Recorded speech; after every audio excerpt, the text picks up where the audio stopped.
What's up, everyone? In this lesson, I'm going to be showing you the fundamental building blocks of symbols that are used in Western music to communicate with musicians. My name is Mathew. I'm a composer and cellist and the founder of the Sound Painters Studio. I got my PhD in music composition at Northwestern University, and now I'm on a mission to help other musicians and composers grow so that they have the confidence to be able to bring their music to life. So let's talk about music notation. What is music notation? Music notation is basically just how sound is communicated in a visual language. There are many ways of communicating sound with notation. You can use text, tablature, 5-line staff notation, graphic notation, and to some degree, a lot of these things are going to overlap. For this lesson, I'm going to be focusing on 5-line staff notation. So let's start with some basics. If you know how to read music, you can skip this lesson. If you feel fairly confident and fluent, then you may not really need to watch this to the end. If you mainly read treble clef and you maybe lack bass clef and alto clef, then this would actually be very beneficial for you, or maybe bass clef and is your native tongue, so to speak. You might want to stick around for alto or treble. Or maybe you want to save this video for your teaching and share it with some students to help them understand how to read music. Or maybe you have a friend that you know struggles with some of these techniques or concepts. Feel free to share it with them as well. So reading music is a useful tool to be able to communicate our ideas with musicians, or just to have a way to document specific details that interest us. This symbol here that you see with two staffs and the bracket is known as a grand staff. On top, we have a treble staff, also known as the G-Clef, and on the bottom, we have a bass clef, also known as an F-Clef. The reason the treble clef is called the G-Clef is because the curved swirl and the diagonal line intersect on the note G. The reason the bass clef is called the F-Clef is because the two dots bookend the note F. We also have C-Clef. In this case, an alto clef. If it were on a different position, for example, one line higher, it would be known as a tenor clef, and we can talk about that in the future. But the reason that this one is called the C-Clef is because the line inside the diamond shape is middle C. When you see middle C lined up on each of these staffs, it would line up on these specific locations. And you may be wondering why it's on a different spot for different people. Just to give you a general sense, some instruments have different ranges than others. For example, the cello, which is right behind me, has a different range than a violin or a flute. And so it might be easier to notate notes on the bass clef than it would be to write on an alto or a treble clef, because you would end up with something called ledger lines, and I'll explain that in a second. So note names are referred to with letters alphabetically from A to G.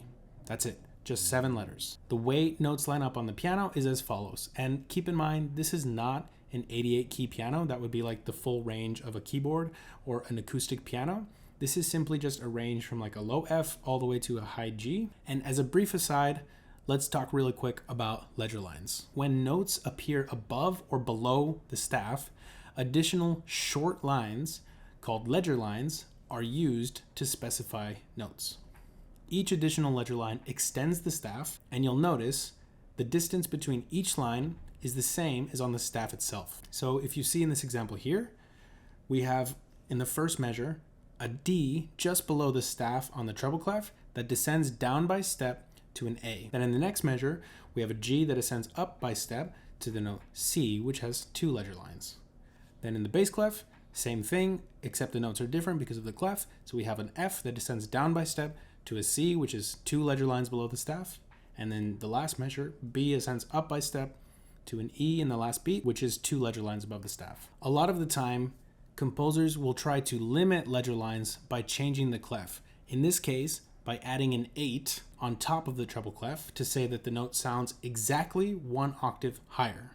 And so this is one way of bypassing the need to add ledger lines, because for a lot of musicians, once you get to above 3, 4, 5 ledger lines, it starts to become a little bit cumbersome to read. And so composers will add these sort of shorthands to be able to say, this is the note that I want, just play it an octave higher. Here's an example in bass clef. So note that the 8 is below the clef to show that the note sounds exactly 1 octave lower. In this case, the F is higher, but it sounds lower. Whereas in the previous example, we had a G that's lower and sounds higher. And this is because of where that 8 is placed on the clef. If it's above, it means that the note is lower, but it's going to sound higher. And if it's below, it means the note is higher and is going to sound lower. So going back to the way that these notes line up on the staff, this is the G that we were talking about, where the swirl of the treble clef intersects with that diagonal line. And here's the F that's bookended by those two dots on the bass clef. Note names alternate between lines and spaces. So when we look at the treble clef, the lowest line on the staff is an E, the first step up is an F, then it goes to G, then A, and so on. In the bass clef, we have G on the lowest line that goes up to the first space A, and then the next line up is B, next space is C, and so on. Knowing these two clefs and how the notes are distributed on all of the lines and spaces will help you to figure out how that would work on the alto clef as well. There are more clefs and more variations, but we're just going to stick with these for now because they are the most common, and these are the ones that you're going to see most of the time in scores. And they're the ones that are going to be the most used when you're actually notating music. Accidentals. So accidentals are basically just when one of the 7 notes, A through G, is altered with a specific symbol to modify it by a certain degree. And the spectrum of accidentals is as follows. There are 5 that are the most common in equal tempered music, or music that is 12 notes to the octave. Each symbol either lowers by a half step. When you flow to the left, it lowers by a half step, and when you flow to the right, it raises by a half step. So if we start in the middle, an example would be if we take the note C. So if we start with C natural right in the center, if we flow to the left, the first one down is going to be C flat, and then after that is C double flat. If we start back in the middle and go to the right, it's going to be C sharp, and then another step to the right is going to be C double sharp. These 3 in the middle are the most common. Of course, you are still going to see double flats and double sharps. These would normally pop up in situations where the key signature has a lot of flats and sharps, and we'll talk about key signature in a future lesson. For now, all you need to know is that the 3 in the middle are the most common, and they're the most applicable in the majority of situations where you need to modify notes. Here's how each symbol alters where the note is played on the piano. So you can just take a second to analyze this flow chart to see where the notes line up. But basically, if I play it on the piano, this would be C natural. And then if we want to lower it by 1 step, it would go down to C flat. And if we go down another step, it would be C double flat. If we go back to our C natural and go up 1 half step, we go to C sharp, and another half step is going to be C double sharp. You may have already started to wonder what happens when you have certain notes that overlap because of the way these symbols are modifying them. And the term for when that happens is enharmonic equivalence. Enharmonic equivalence is when 2 notes are spelled differently, for example, C sharp and D flat, but they sound the same. So let's look at this chart. A sharp adds a semitone and a flat subtracts a semitone. Sometimes you end up on the same spot because one of them sharps and one of them flats, and so you end up on the same spot, or maybe one sharps and one is natural and it's the same note. So we see examples of this in this chart here. So the first example, B sharp equals C natural, because if we take the note B and we raise it a half step, we end up on C, right? We don't have to do anything to C for it to end up being the same note. So these would be enharmonically equivalent. We could do the same thing with C sharp and D flat. So if we take C and raise it by step, it goes up to this note C sharp. If we take D and add a flat, it goes down by step.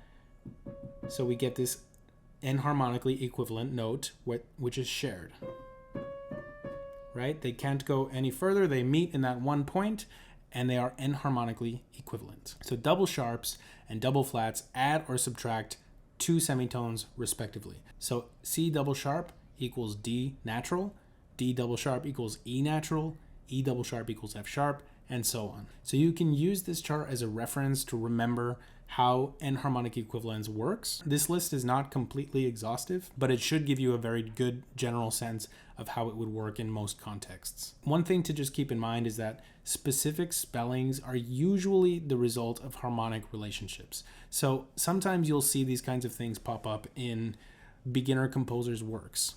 And sometimes they'll spell things enharmonically, but harmonically the spelling actually doesn't make sense. So let's take an example where you would need a C flat rather than a B. So if you want to build a dominant 7th chord on the root D flat, the correct way to do it would be to write D flat, F, A flat, C flat. But a beginner composer might write the same chord with a B instead of a C flat, which is actually not correct. So they might even call it a D flat add sharp 6 or something like that. And that's not really what it is. It's a dominant 7th chord with a regular lowered 7th, or a diatonic 7th if we're in the key of G flat major. So this is the kind of thing that we have to keep in mind. And if all of that was complete gibberish to you, don't worry. We will talk about all of these things in future lessons, so make sure to stick around. So practice makes perfect, right? Just like with anything, if this is a new sort of language for you, you're gonna have to be practicing it every single day until you become fluent. Feel free to review this lesson anytime you need a refresher, or again, share it with a friend if you think that it's gonna be beneficial to them. Share it with a student or a colleague if you feel that it's gonna help with their teaching. I'll leave the link to the slides in the description. It's free. Thanks for sticking around. I'll see you in the next lesson.